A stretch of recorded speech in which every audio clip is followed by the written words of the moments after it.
3 years. That is how long I had been gone from Chicago. 3 years of building a new life, a new home, a new version of myself in Denver. And in all that time, not a single phone call, not one text message, not even a quick email asking if I was still alive. Then out of nowhere, my phone rang on a quiet Saturday afternoon, and my father's voice came through the speaker like a cold wind from the past. He did not ask how I was doing. He did not apologize for the silence. He simply said, "Nora, you need to come home. Now." The irony nearly made me laugh. They did not even know I had moved away. Before I share what happened next, let me know where you are watching from today. Drop your location in the comments below. And if stories about finding your own path resonate with you, hit that like button and subscribe to join this community. Now, to understand why that phone call shook me to my core, I need to take you back to the beginning, to the house where I learned that being invisible was my only way to survive. I grew up in a modest 2-story house in the suburbs of Chicago, the kind of neighborhood where everyone knew each other's names and kids played in the streets until the sun went down. From the outside, we looked like the perfect American family. My father worked as a manager at a construction company, putting in long hours to provide for us. My mother handled the books for a small business part-time, which gave her flexibility to be home when we needed her. At least that was the theory. There were 3 of us kids. My older brother Marcus came first 4 years ahead of me. He was everything my father had dreamed of in a son. Tall, athletic, with a natural talent for basketball that made him the star of every team he joined. When Marcus walked into a room, my father's eyes would light up like someone had plugged him into an electrical socket. They would talk for hours about game strategies, college scouts, and professional prospects. Marcus was the sun in my father's solar system, and the rest of us simply orbited around him. Then there was my younger sister Lily, 3 years behind me. She inherited my mother's delicate features and photogenic smile. From the moment she could walk, my mother dressed her up like a little doll and entered her into every beauty pageant and modeling call within a 100-mile radius. Lily was the princess, the baby, the one my mother saw as an extension of her own unfulfilled dreams of glamour. And then there was me, Nora, the middle child. I did not have Marcus's athletic prowess or Lily's striking looks. I was just average. Average height, average grades, at first average everything. In a family that celebrated exceptional average meant invisible. The house was big enough that everyone had their own space, their own corner of the world, but somehow there was never any room for me. I learned early on to be quiet, to not ask for much, to not expect attention. I became a ghost in my own home, drifting through the hallways while life happened around me to other people. The first time I truly understood my place in the family, I was 10 years old. My elementary school was putting on a winter concert, and I had been selected to perform a piano solo. It was not a big deal in the grand scheme of things, just a simple rendition of a holiday classic in front of parents and teachers. But to me, it felt like the opportunity of a lifetime. I practiced every single day for 2 months straight. My fingers ached from running through the scales, and I would fall asleep hearing the melody in my head. I made a beautiful invitation card for my parents, decorated with glitter and stickers, reminding them of the date, the time, and where to sit for the best view. I handed it to my mother 3 weeks before the concert, and she smiled and stuck it on the refrigerator with a magnet shaped like a watermelon. The night of the concert, I wore my best dress, a navy blue one with tiny white flowers that my grandmother had sent me for my birthday. I sat backstage with the other kids, peering through the curtain every few minutes to scan the audience for my family. The auditorium slowly filled with parents clutching programs and cameras, grandparents settling into seats with proud smiles, siblings fidgeting in the aisles. When it was my turn to perform, I walked to the piano on trembling legs. I looked out at the sea of faces, searching for the ones I knew. My eyes swept the 4th row where I had told them to sit. Empty seats. I scanned the entire auditorium, my heart pounding against my ribs. They were not there. I played the piece anyway. My hands shook, and I missed 2 notes in the middle section, but I made it through.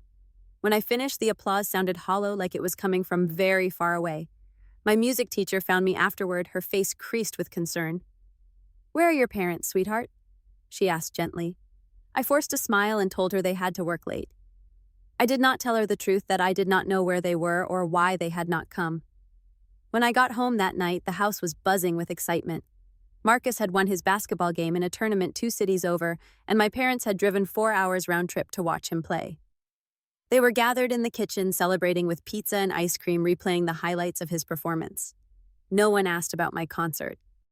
No one noticed the program still clutched in my hand, or the tear stains I had tried to wipe away in the car. I stood in the doorway for a full minute before I quietly went upstairs to my room. That was the night I understood. I was not important in this family. I was just there. The pattern continued throughout my teenage years, each incident another brick in the wall I was building around my heart. When I turned 13, I made the mistake of hoping for a birthday celebration. My birthday fell on a Thursday that year, a school day, so I figured we would do something special over the weekend. But that Saturday came and went without a single mention of my birthday. Instead, my parents threw a massive party for Marcus because he had just been selected for the state basketball team. My birthday had been 2 weeks earlier. They had forgotten entirely. I found out later that my grandmother had sent a card with $50 inside. My mother had put it in a drawer somewhere and never gave it to me. I discovered it 6 months later while looking for batteries. In 9th grade, I discovered I had a talent that no one in my family had noticed. I was good at school. Really good. While Marcus scraped by with barely passing grades and Lily coasted on her charm, I found that academics came easily to me. I studied hard, pushed myself, and by the end of the year, I had earned a spot on the honor roll with a special commendation from the school board. They sent a beautiful letter home sealed in an official envelope with the school district logo. I came home that day buzzing with excitement, ready to share the news. But my mother was on the phone with Lily's modeling agent, and my father was watching footage of Marcus's games with a scout who had come to visit. I left the envelope on the kitchen counter, hoping someone would notice. 3 years later, I found that envelope while helping clean out the garage. It was still sealed, tossed into a box of junk mail and old newspapers. My mother had never even opened it. The summer I turned 17, I got sick. Really sick. What started as a scratchy throat turned into a full-blown flu that knocked me flat for nearly a week. My fever spiked to 103 degrees, and I could barely lift my head off the pillow without the room spinning. My parents were busy. Lily had a call back for a major department store catalog in Indianapolis, and this was supposedly her big break. They packed up the car and left on a Tuesday morning, leaving me with a bottle of ibuprofen and instructions to drink plenty of fluids. For 3 days, I took care of myself. I dragged myself out of bed to heat up canned soup. I set alarms on my phone to remind myself when to take medicine. I wet washcloths with cold water and placed them on my forehead when the fever got too high. On the 3rd night, when the fever finally broke and I could think clearly again, I lay in my sweat-soaked sheets and made a decision. I would survive this family. I would get out as soon as I could, and I would never let myself be invisible again. I threw myself into my studies with a ferocity that surprised even me. While Marcus went off to college on a basketball scholarship and Lily continued chasing her modeling dreams, I quietly became the best student in my class. I graduated high school with honors and earned a partial scholarship to study accounting at a state university. My parents attended my high school graduation, but they spent most of the ceremony talking about Marcus's latest game and Lily's upcoming photo shoot. When my name was called, they clapped politely like they were applauding a stranger. College was a revelation. For the first time in my life, I was surrounded by people who did not know my family, who did not automatically compare me to my siblings, who saw me as my own person. I made friends. I joined study groups. I discovered that I was not just average. I was capable, intelligent, and worthy of attention. I worked 2 part-time jobs to cover the expenses my scholarship did not pay for. I never asked my parents for money, partly because I knew they would make me feel guilty about it, and partly because I did not want to owe them anything. Every penny I earned was mine, proof that I could take care of myself. When graduation day arrived, I allowed myself to hope one more time. Maybe things had changed. Maybe 4 years of distance had made them realize what they had been missing. I called home and invited them personally, making sure they had all the details. The date, the time, the location. I even offered to buy their plane tickets if cost was an issue. The morning of graduation, I woke up early and put on the nicest outfit I owned. I did my hair and makeup carefully, wanting to look my best for the photographs I imagined we would take together. I walked to the ceremony alone, my cap and gown rustling in the spring breeze, and took my seat among hundreds of other graduates. When they called my name, I walked across the stage and accepted my diploma with a smile. I scanned the audience one more time, searching for familiar faces. My parents were not there. Neither was Marcus or Lily. 4 seats, I had reserved 4 empty spots in the crowd. After the ceremony, I found a quiet bench away from the celebrations and called my mother. She answered on the 5th ring, sounding distracted. "Oh, was that today?" she said, her voice light and unconcerned. "Lily has a photo shoot in LA. We completely forgot, but congratulations, honey. We are proud of you." She hung up before I could respond. I sat on that bench for a long time, watching other families take pictures, hug their graduates, present them with flowers and gifts. Something shifted inside me that day. The last thread of hope I had been holding onto finally snapped. I was done waiting for them to see me. I was done hoping they would change. That night, in my tiny apartment near campus, I opened my laptop and started searching for jobs. Not in Chicago. Not anywhere near my family. I looked at cities I had never been to, places where I could start fresh, where no one knew my name or my history. Denver kept coming up in my searches. Good job market for accountants. Beautiful scenery. Far enough away that an impromptu visit would be impossible. 2 months later, I received an offer from a small but reputable accounting firm in downtown Denver. The salary was modest, but it was enough to start over. I accepted without hesitation. The day I moved out of my Chicago apartment, I made a decision. I would not tell my family I was leaving. I wanted to see how long it would take them to notice. Part of me hoped they would call within a week, worried and apologetic. Part of me already knew the truth. I loaded my belongings into a rented moving truck by myself. It took me 6 hours to carry everything down 3 flights of stairs. Boxes of books, a secondhand couch, kitchen supplies I had collected over 4 years. My entire life fit into a 14-foot truck. Before I left, I wrote a note with my new address and phone number just in case anyone tried to reach me. I sealed it in an envelope and left it on the kitchen counter, clearly visible. Then I locked the door for the last time and drove away. The drive from Chicago to Denver took me 14 hours. I pushed through the night, stopping only for gas and bad coffee at roadside stations. As I crossed from Illinois into Iowa, then Nebraska, then finally Colorado, I felt something loosening in my chest. Every mile that separated me from my old life felt like a small victory. I arrived in Denver at 11:30 at night, exhausted, but strangely exhilarated. My new apartment was small, just a studio on the 3rd floor of an older building. But it had large windows that looked out over the city, and in the distance I could see the faint outline of mountains against the night sky. It was perfect. The first week in Denver, I checked my phone constantly. Nothing. No calls, no texts, no worried voicemails. The second week, I checked less often. By the end of the first month, I stopped checking altogether. My family had not noticed I was gone. The realization should have hurt more than it did. But by that point, I had spent 22 years being invisible to them. This was just confirmation of what I had always known. I was not important enough to miss. So I stopped waiting for them to care. I threw myself into my new life with everything I had. My job at the accounting firm was challenging but rewarding. My boss, a kind woman named Patricia, noticed my work ethic and began giving me more responsibilities. My coworkers were friendly and welcoming. For the first time in my life, I felt like I belonged somewhere. A year into my Denver life, I met Sophie.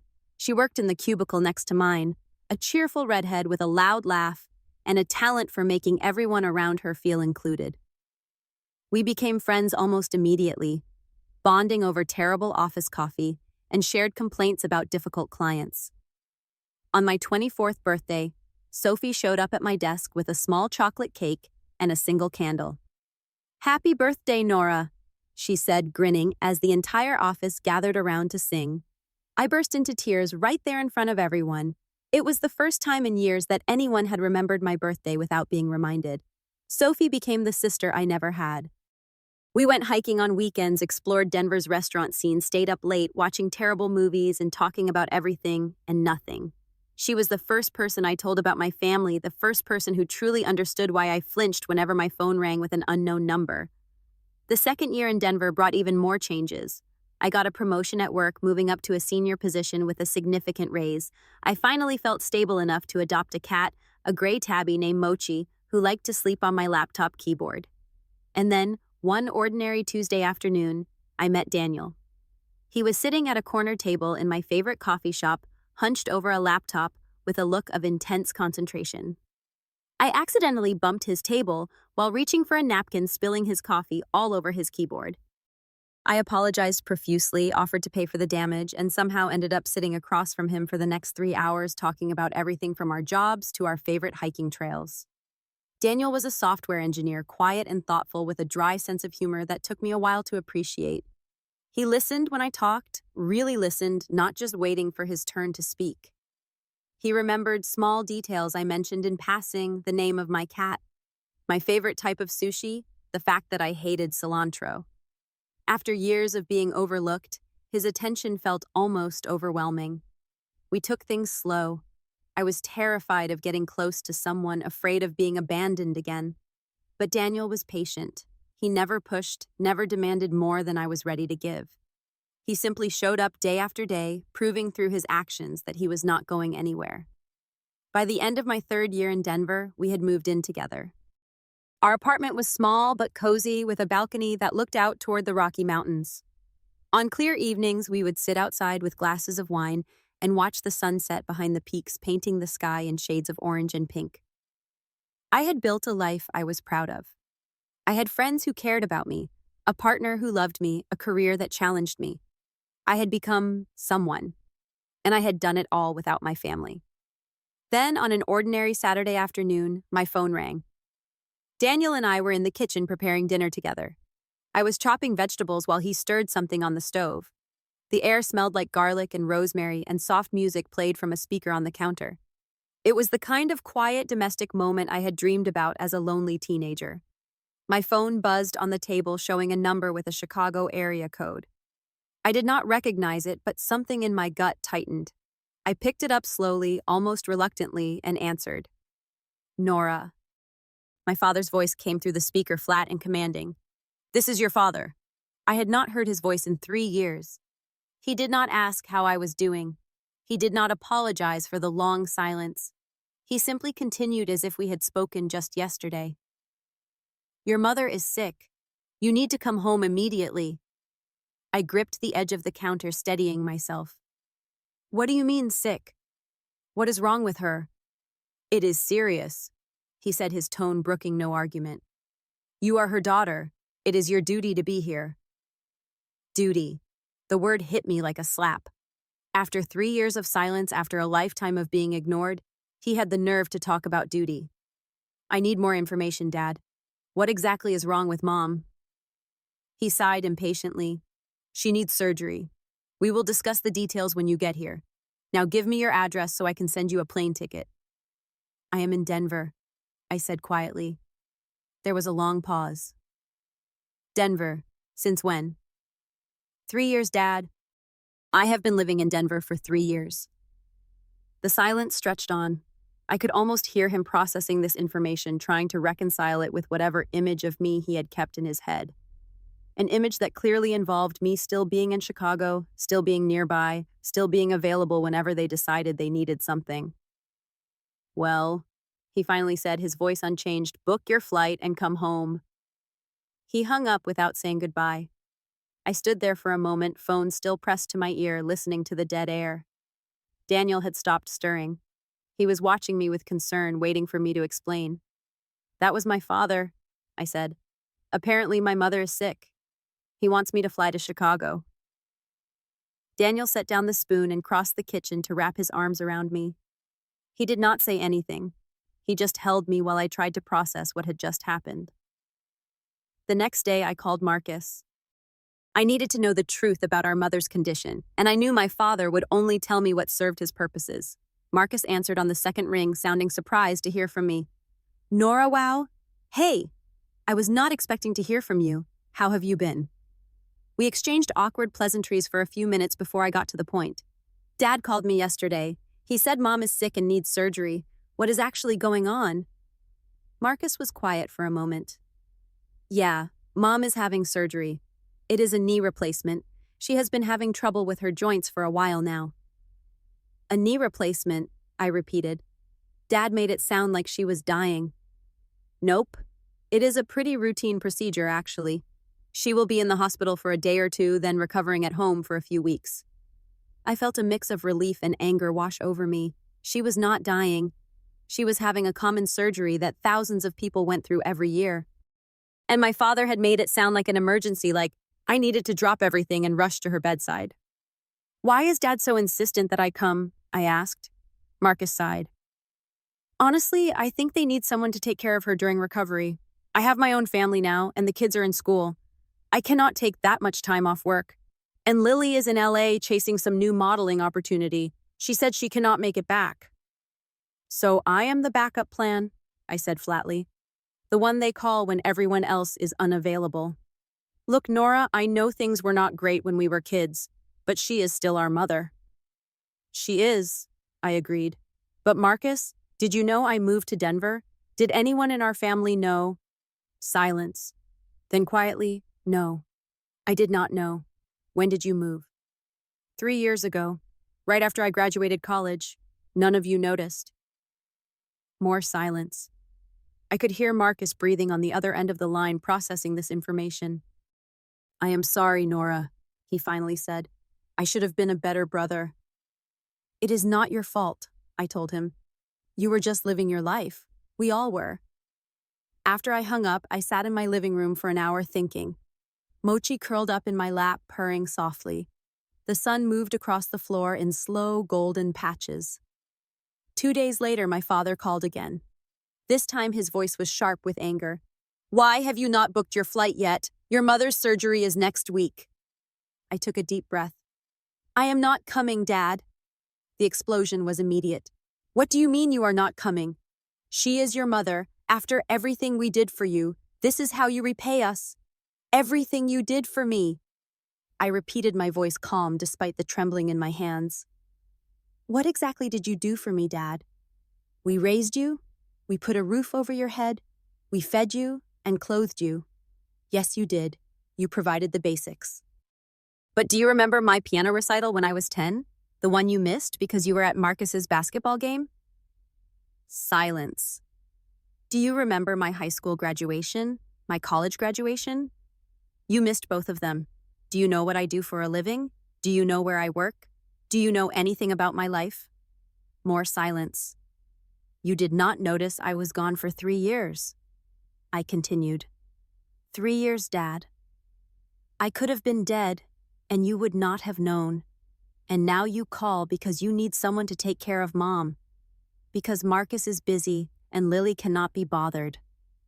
I am your last choice, just like I have always been. That is not true, he said, but his voice had lost some of its force. It is true. I spent my entire childhood being invisible in that house. I watched you celebrate Marcus's every achievement while my accomplishments went unnoticed. I watched Mom pour all her attention into Lily while I took care of myself through illnesses and disappointments. I was never good enough, never special enough, never worth your time. Nora, you are being dramatic. No, I am being honest. For the first time in my life, I am telling you exactly how I feel. And what I feel is that I do not owe you anything. I do not owe Mom anything. You had 22 years to be my parents and you chose not to be. That was your choice, and this is mine. If you do not come home, my father said, his voice hardening again, do not bother calling yourself part of this family. I almost laughed. I stopped being part of this family a long time ago, Dad. You just never noticed. I ended the call. My hands were shaking as I set down the phone. Daniel appeared in the doorway, his face full of concern. He crossed the room and pulled me into his arms, holding me tight, while the tears finally came. I cried for a long time, not just for this moment, but for all the moments that had led to it. For the little girl who played piano to an empty auditorium. For the teenager who nursed herself through fevers alone. For the young woman who stood at her graduation without a single family member in the crowd. But even as I cried, I felt something else. Something lighter. Relief. Freedom. The conversation I had been dreading for years was finally over, and I had survived it. More than survived. I had stood up for myself. I had said the things I had kept buried for 2 decades. and I had refused to let them use me anymore. That evening, Sophie came over with pizza and ice cream. The three of us sat on the couch watching a ridiculous comedy that made us all laugh until our stomachs hurt. And somewhere in the middle of that laughter, I realized that I was going to be okay. The next week, I blocked my father's number. Not out of anger or spite, but out of self-preservation. I had said what I needed to say. There was nothing left to discuss. The weeks after that phone call were harder than I expected. Even though I had made the right decision, even though I knew I had finally broken free, the weight of it still pressed down on me sometimes. I would wake up in the middle of the night replaying the conversation in my head, wondering if I had been too harsh or not harsh enough. Daniel suggested I talk to someone professional, and after some hesitation, I agreed. I found a therapist named Dr. Reyes who specialized in family trauma. In her calm, book-lined office, I finally gave words to experiences I had kept buried for years. What you experienced is called emotional neglect, Dr. Reyes told me during one of our sessions. It is not as obvious as physical abuse, but it can be just as damaging. Children need to feel seen and valued. When that does not happen, they often grow up feeling invisible, unworthy, like they have to earn love instead of simply receiving it. Hearing her put it into clinical terms was strangely validating. I was not crazy. I was not being dramatic. What happened to me was real, and it had real effects on who I became. Over the following months, I learned to separate my worth from my family's perception of me. I learned that their inability to love me properly was their failing, not mine. I learned to grieve for the childhood I never had, while also celebrating the life I had built for myself. Most importantly, I learned to forgive. Not for their sake, but for mine.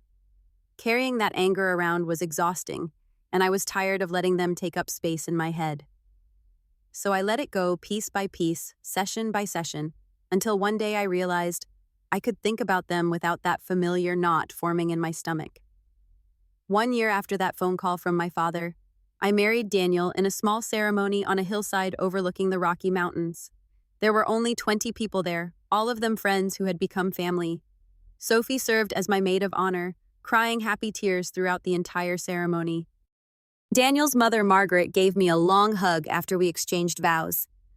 "Welcome to the family, sweetheart," she whispered. And I cried too, because for the first time in my life, I had a mother who actually wanted me there. I did not invite anyone from my biological family to the wedding. There was a time when that would have filled me with guilt and shame. But on that day, surrounded by people who truly loved me, I felt only peace. Marcus still texts me occasionally. Our relationship is not close, but it is civil. He sent a card when I got married, and a gift when Daniel and I bought our first house. I think he understands in his own way why I pulled away. We are both products of the same household after all. He was just lucky enough to be the favorite. Lily has never reached out. I do not expect her to. We were never close even when we lived under the same roof. I hope she finds whatever she is looking for in Los Angeles. I hope she finds happiness. As for my parents, I do not know how they are doing. I do not ask, and no one volunteers the information. Sometimes I wonder if my mother's surgery went well, if her knee healed properly. Sometimes I wonder if they ever think about me. But those thoughts come less frequently now. They are like clouds passing across an otherwise clear sky. They appear, I acknowledge them, and then they drift away. Today, my life is fuller than I ever imagined it could be. I wake up every morning in a home filled with love next to a partner who sees me, really sees me, flaws and all. I have friends who remember my birthday, who show up when I need them, who make me laugh until my cheeks hurt.